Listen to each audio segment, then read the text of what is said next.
What's going on, YouTube? How you guys doing today? Hope you're having an awesome Wednesday. This is Coin Collecting Hobby, and let's just jump into this. Kind of had a rough day today. A little bit rough at work, which is not fair to say because my job is fairly easy. Today was more of the day like, why can't you just pay me to do absolutely nothing? I just want to sit here, watch my YouTube, and do nothing, and you guys pay me. That sounds reasonable, right? Nah. But no, so today was a little bit, a little bit more hectic than normal. But right before I got off work, I got a very delightful phone call from U.S. Bank saying, "Hey, your $50 came." I was like, "Oh, yes." And not even thinking about it, came home, busted open the first box, and just started kind of going through it. About I think I got 10 16 I got 16 rolls left of this box. I got another box that I haven't opened yet, but I got almost down to the end of the box, and I was like, hey, maybe I should shoot kind of like a coin roll hunting video. It didn't quite occur to me because I am probably the slowest coin roll hunter in the history of coin roll hunting, and I have not mastered video editing yet. So instead of making what has turned out to be 3 hours of coin roll hunting, along with watching YouTube, texting friends, petting my dog, and yeah, I've been kind of a little distracted. But anyways, before we kind of jump into some of these remaining rolls, I wanted to do a quick little touch up on yesterday's video. Not really how to collect coins or anything like that, but more of storage. I have a couple of examples here. Let's see if I can get this out. So this right here it's called a 2x2, or a flip 2x2, I guess you'd call it.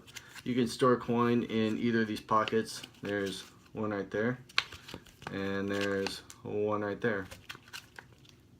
Okay, you could store a coin in here, seal it up, put it in a little case, and it keeps coins protected from being scratched, or not really, pretty much it. Just keeps them from being scratched.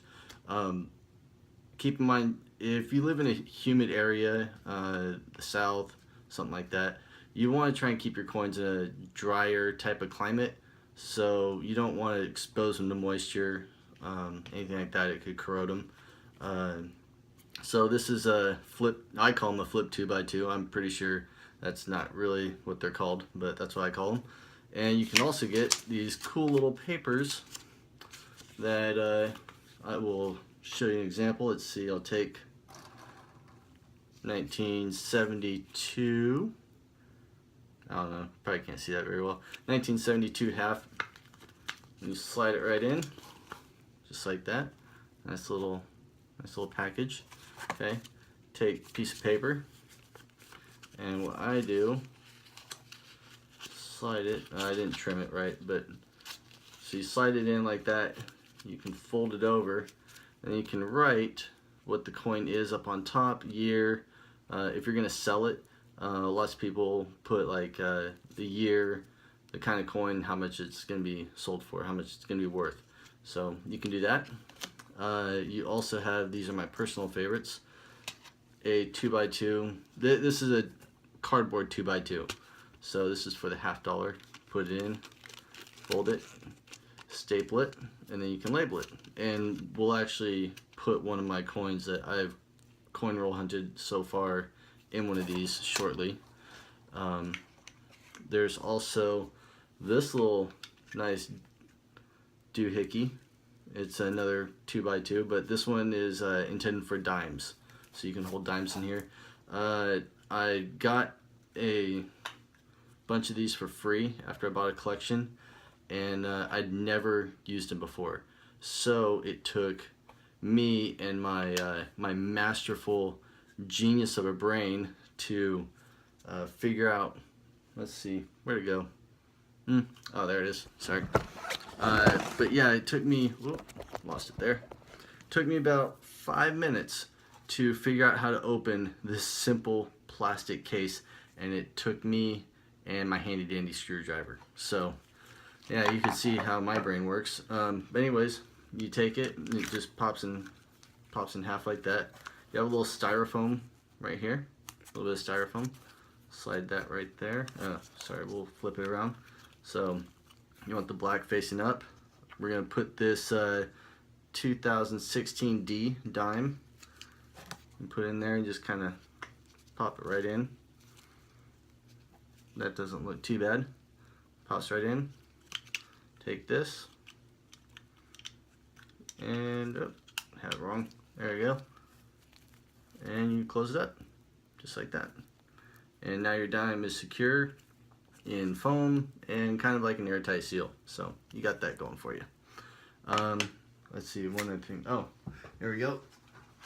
This is those cardboard 2x2s. This is a page I took out of one of my binders. So these are a portion of my Standing Liberty collections. Not really the best condition, but you know, it's my favorite coin and I buy them whenever I can in whatever condition I can get them. So take this, see, I have this is a 1925 Standing Liberty. And these pages you can buy, they fit perfect 2x2s. Let's see, 1, 2, 3, 4, 5. So you get 20 coins in a page. Fits in a three ring binder, and you just slide it right in. Boom, put it in the binder. Now with the 2x2s, you see I stapled them just like that. What I also do, because what I notice is when you staple them and the back, you know, staples don't lay flat. Okay, so what I do is I take handy dandy needle nose pliers, boom, put it like so right over it, squeeze it down, and just make sure those little tines are nice and flat. Okay, that way when you slide it in to the case like this, it doesn't catch on anything. Okay, so that's that. And one more little quick thing, you also buy these tubes. This one is for my 1940s wheatback pennies. So you can buy these tubes, and I label them, and it has nice little foo-foo label on it because I have no idea how to work my label maker. Oh well. So there's this. Alright, so I got my gloves on, and I've already kind of cracked into this. I'll show you what we found so far. A lot of firsts on this one. Wow, that is way too close. But let's see if we can do this. Okay. We got my first ever NIFC. Try and get that. I don't know if you can see it too well. It's a 2003. Oh, well, maybe. I don't know. Pull it away. There you go. Possibly. 2003 P, my first ever one. So that was really cool to see. And I got 4 of these gold painted whatchamacallits, $50. And never got gold plated or gold painted $50 before, so that's pretty cool. And first time I ever got proofs. This is a 2000S, so that was pretty neat. And I got a 1983 S, so that was pretty cool. And so this is how I do it. When I let's see. Sorry, my camera abilities is just horrible today. I'm also running on a lot of caffeine, and so that could also be the reason. But I have them organized. Let's see, back here. Where is it? Show it to me. There we go. So back here we got 1971s, 1972s, 73s, 74s. Over here 77, 78, and 79. I'm hoping this all makes it in the shot. Here's my 80s right here.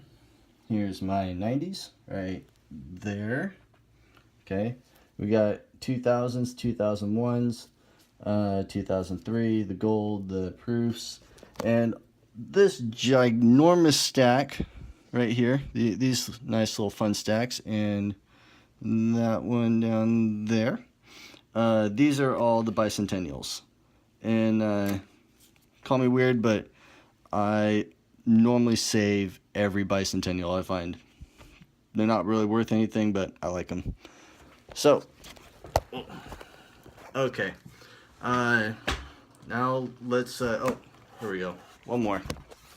So, these are the $50 right here.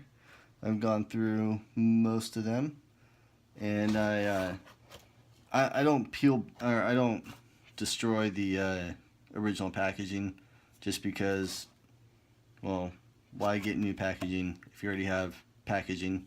Everybody does it different though. So, but I've already kind of popped the labels on this, so we'll slide them out. We're gonna look for some silver and see if we can find any shiny edges for maybe another more or a couple more proofs. All right, let's do this. Put that down. Got one right here. Okay. Pop it out. There we go.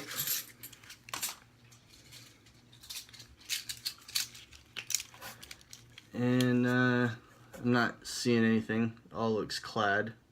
That's okay. Another one right here. Okay. What we're looking for on these is, you don't want to see the copper. Oh, wow. I'm just all kinds of it everywhere today, aren't I? But so you notice like a couple of these right here, you really can tell the copper. Most of these, you know, obviously. Oh, lost another one. Jeez. But so clad is, you can see copper on the edges. Silver, you'll notice it being nice and gray right along here. Be real gray or a darker type of toning. So nothing in this one. Pop this one open. All right, all in one. There we go. Another one looks all clad to me. It's okay though.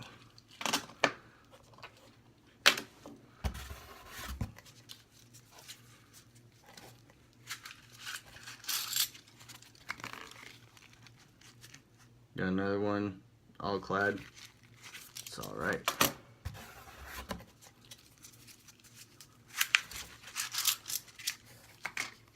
Ooh,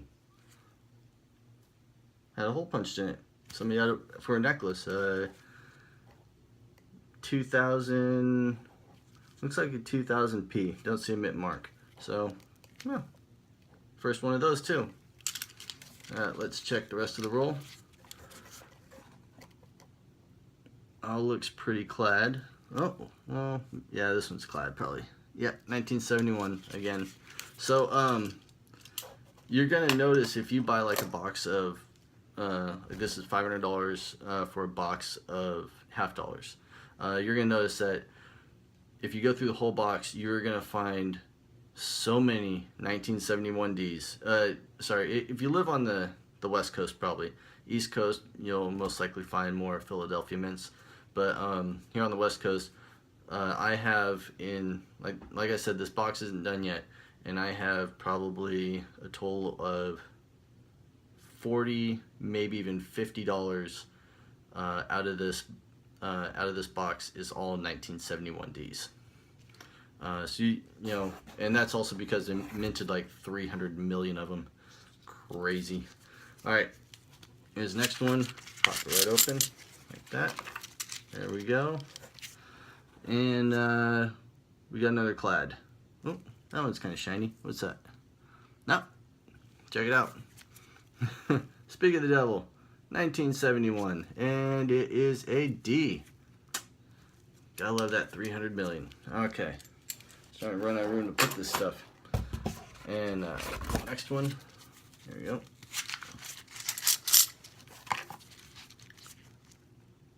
Another one that's clad. I don't see too many shiny edges, so let's put that right over there. next one. Whoa.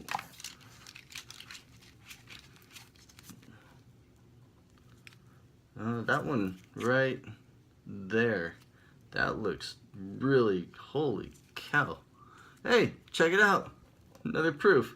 Got my third proof, 2004. This is awesome. I really love this box. I have gone through, not just today included, but also previously before I started the want to make YouTube movies or videos.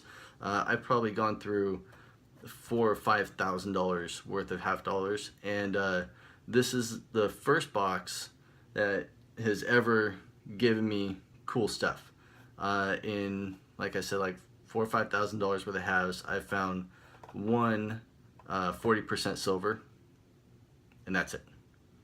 That is the extent of my silver in that many half dollars. But still no silver in this box, but 3 proofs, 4 painted gold coins that aren't worth anything, still cool to me, and more wow, can't even think, bicentennials than I've seen in a long time, so that's really cool. Got that. Take another quick glance at that same one. I'm not seeing anything, so we'll put that aside. Put it over here. The other computer desk. Here we go. Got this one. And now let's see. That's another pretty shiny one right there. Holy cow. 1999 proof. This is, I know that it's skeptical that I might be finding this many proofs in the past few rolls, or was it 1, 2, 3, 4, 5, 6, 7, 8, or 9 rolls, and I already kind of peeled back the tops on them and stuff like that, but no, this is 100%. This is what I'm finding. This is really cool. I'm loving this box, and I'm going to give a huge shout out to US Bank in my hometown for being so awesome. And it was pretty cool when I picked up these halves. The teller, really nice lady, she was asking me, you know, what are you doing with so many half dollars? I mean, $1,000 in halves is quite a bit. And I said, well, I'm gonna look through them for dates and silver and stuff like that. And she goes, oh, so you collect coins? And there's probably, I don't know, 7 people in line behind me, but they also had 4 tellers working. And she said, oh, that's cool, you collect coins? I said, yeah. And she goes, yeah, I have a massive silver collection. I'm like, well, being at a bank, I could assume so. And we started talking about that, and she goes, you know, every time we get half dollars in, I always cherry pick through them. And but don't worry, I didn't cherry pick through yours because you know, they're still in the box. I'm like, okay, so now I know that US Bank, when I, you know, call them up, say, hey, do you have any half dollars? And you remember, oh, she probably cherry picked them for the silver already. But here's the next one. Nothing, looks all clad. Don't see anything too shiny. That's okay. Put that over there. We got 2, 4, we got 5 rolls left. This one has an ender of a bicentennial, so that's pretty cool. I'll add that to my huge collection of bicentennials just because. Let's see. We got, doesn't look like any silver, doesn't look like anything too shiny, so put that aside. One of these piles is going to collapse into the stuff I have scattered on my floor. Let's see, we got this one. There we go. Still all looks pretty clad, but that's okay. We're having fun. If you found silver every time, I don't know. If I found silver every time, I'm pretty sure I'd be pretty excited, but it kind of spoils the hunt in a way for me. So here's the next one. Looks all clad, nothing too shiny. Oh, I'm going to take off that bicentennial and put that right in the little pile right there. And yeah, there we go. Put that over there. Let's see, got this one. Okay. Don't look very promising. Well, I don't know. Maybe this one right there. Take a look at it. Hey, 1971D. Man, those things are just popular. That must have been a really cool date or something. I don't know. Like, hey, there's a shortage of $50. Really? How many should we make? 100 million? Nah, let's crank it up to 300. Yeah, why not? Let's do it. Let's see. Another bicentennial ender. Cool. This is the last one. Open this guy up. I'm gonna take this bicentennial off and put it over here. Check for these enders. So, seeing a few right there. That looks pretty cool. Let's see. Right there.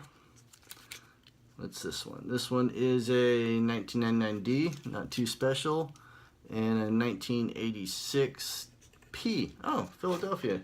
Don't really see too many of those here on the West Coast. Check again for. Oh, let's pop those back. There we go. Yeah. So that concludes that for this box. Maybe tomorrow or the next day or something like that, I'll break in the next one. We'll see what we can find there. One last thing. Happy hunting. Have a good one. Okay, bye.